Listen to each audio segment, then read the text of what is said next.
Good evening and salutations, my YNR fans. So,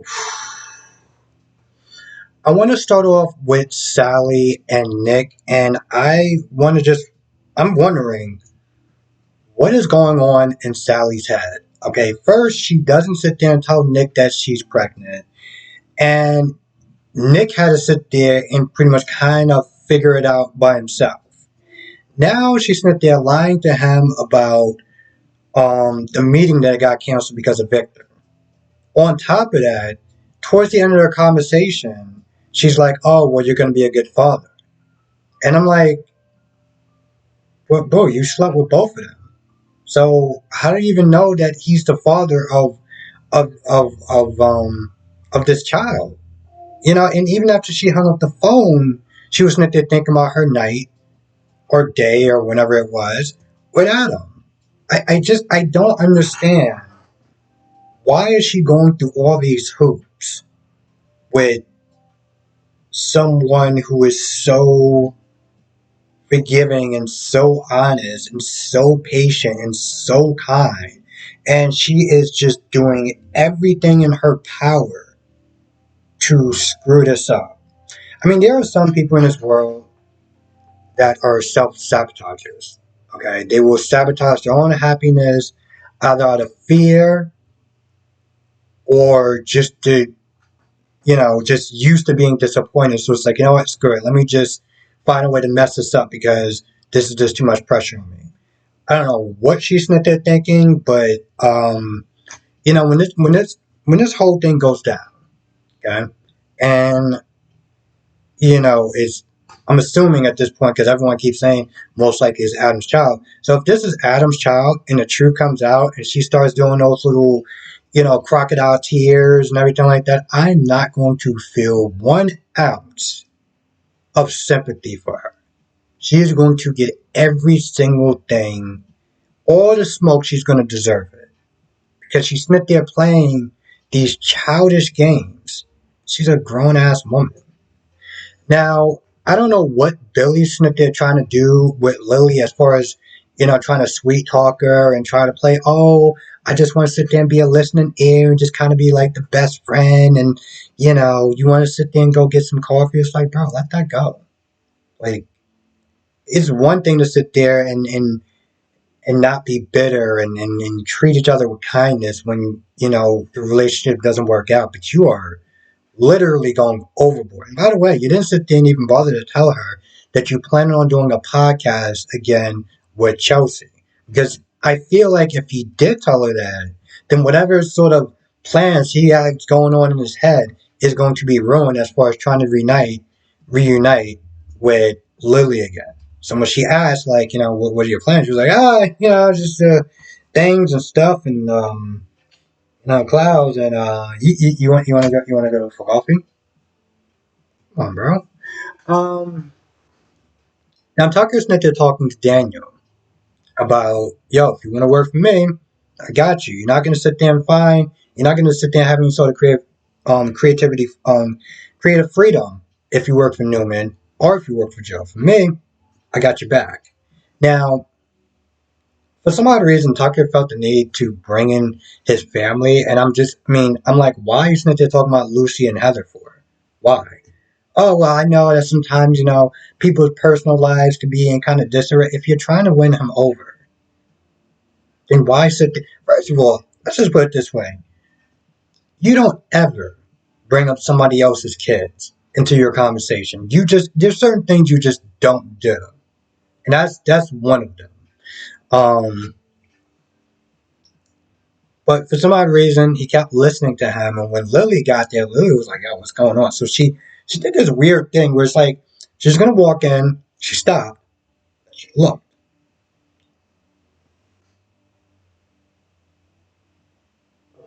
It's going to rain again. She stopped. And then she walked back out and she was like, hey, just to let me and him, he has contracts, so whatever you think that you're going to be doing is not going to really work out. And of course, she does sit there and tell Daniel about Tucker betraying his son. Daniel's like, well, there's two sides to a story. And I'm like, yeah, for some odd reason, given your history, both of those sides don't seem like they're good. That's not what he said, but that's the look that he gave him. But he did leave, and Lily was like, "Are you thinking about working with him?" Now he didn't say no. He didn't say yes. He didn't sit there and say yes, but he didn't say no either. He was just like he's anxious. So she was like, "I will give you 1 week." She was like, "I was like, give me 1 week, and if this doesn't work out, I'll let you out your contract." Meanwhile, Phyllis is sitting there talking to Nate and Audra. Audra sat in, and she's sitting there pitching this idea. And Nate sounds like, okay, cool, this seems kind of interesting. I mean, you're not really giving me too much detail, but talking about it's innovative and stuff like that. And you're a gamer, so I trust your enthusiasm about this. But Audrey was like, well, one, why isn't he not here? Even Nate said that. Even Nate was like, why is he not here? Um, Audrey was like, next time we do this, make sure you have him here. And of course, Phyllis is like, well, he's the brains of the operation, and I'm the business partner. And I'm like, no, bro, you got this wrong. And when Daniel came back to talk to her, he was like, yo, listen, we don't work together. This isn't a partnership. Okay, you work for me, and I'm starting to question my. I'm starting to question my judgment of even hiring you in the first place. This is after um, when Lily and Daniel are talking, Audra and Nate come in. And Audra's, Nate is like, oh, well, we heard from we heard from Phyllis about your gaming idea, and it sounds really great. Like, we had a meeting with her and stuff, about her pitching it. Now, Lily was like, well, you pitching it to them? And Daniel was like, no. Um, First of all, I wasn't even sitting there pitching it to Tucker, and I damn sure wasn't pitching it to, um, Newman. Then he was like, he got angry because he was like his mother's going behind his back, making all these meetings and stuff like that without his knowledge to some extent. Now he knew that she wanted to get this thing running, and given that Winter Chancellor, whatever their name is called, is kind of up in flux with the IPO, she wanted to sit there and have a backup plan. So, given his mother's history, her impulsiveness, and the conversation, I don't think he should have been too surprised by that. But he was like, yo, he made a beeline right towards her hotel and was like, yeah, we got to get some things straight. And, pretty much is like, this isn't a partnership. You work for me. This isn't equal partnership. Now, don't get me wrong, it kind of sucked to sit there. I know it sucked for her to sit there and not only have her son chastise her, but also sit there and kind of, in a lot of ways, demote her down to a lonely grunt. Well, somewhat of a grunt, like, well, you work for me. First of all, that just sounds off putting in general. You work for me. Um, so I'm pretty sure she was taken back by him, but given what she did behind his back, mm,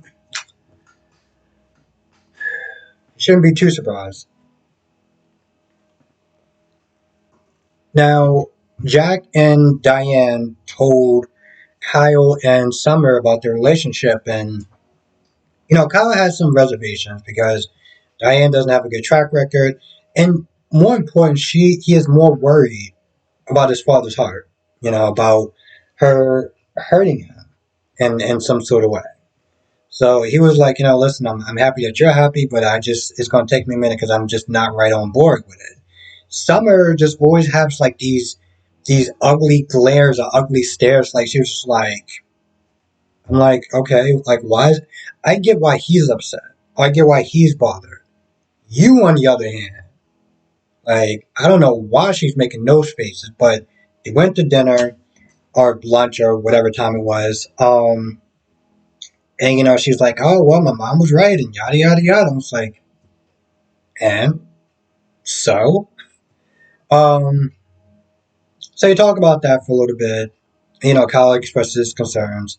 But then he starts talking about Victor and his plan to get Adam out the company. And she's like, you can't, you're not seriously still thinking about that. And he was like, yeah, we're going to benefit. Um, I understand her. I understand her reservations because when it comes towards Newman, particularly Victor, it's just going to end really badly, and Jack is probably going to find out. And even though Kyle's like, "Don't worry, Victor said that I'll be good." Um, Summer's like, he can't guarantee that. No one can. But at first he seemed like he was going to drop it, right? He was like, "Oh, okay, yeah." And then he gets a text from Victor, and Summer's like, "What's the text about?" He was like, nothing." So I'm like, all right, now this is not a good look because now you're already sitting there lying um, to her.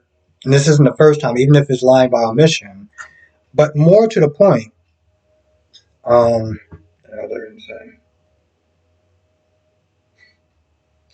more to the point, when she was like, I just want to go back to our happy lives with our son, I was like, man, I'm going to be honest. As much as I don't like you two are a lot more interesting now. And all those boring scenes that they had before when it was just like, you could have replaced them with stock footage and it would have been exactly the same thing.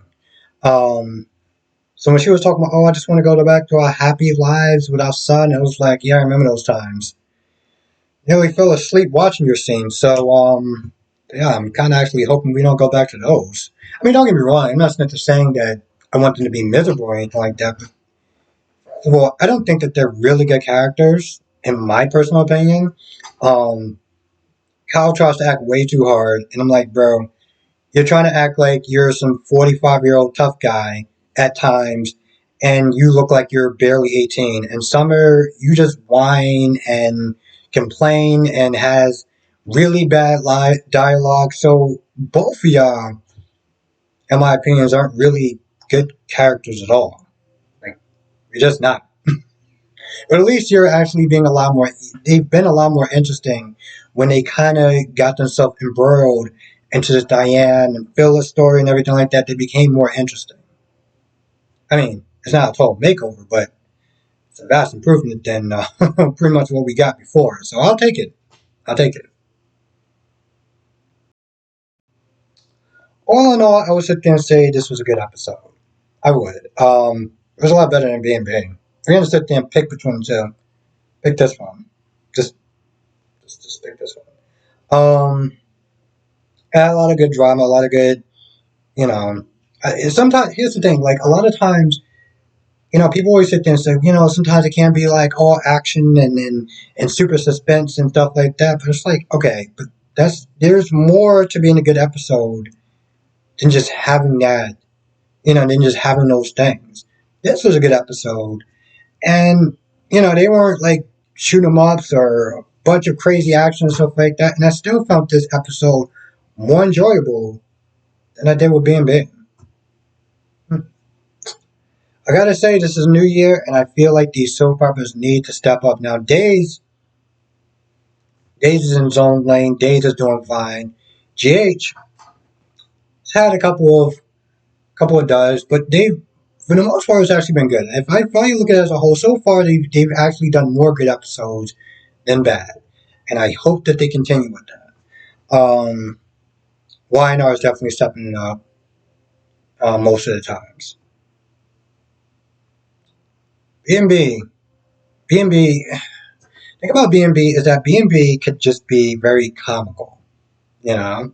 Like, it's a show that I just don't take too seriously at times because, I mean, you got characters like Zombie Bill and, all this other stuff. You got Thomas that's coming back, and that stuff is actually interesting.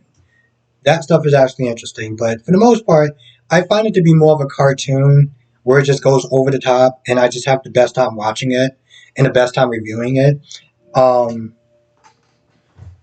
Especially when Eric said yesterday, "Oh, well, the reviews couldn't be that bad. Read it again."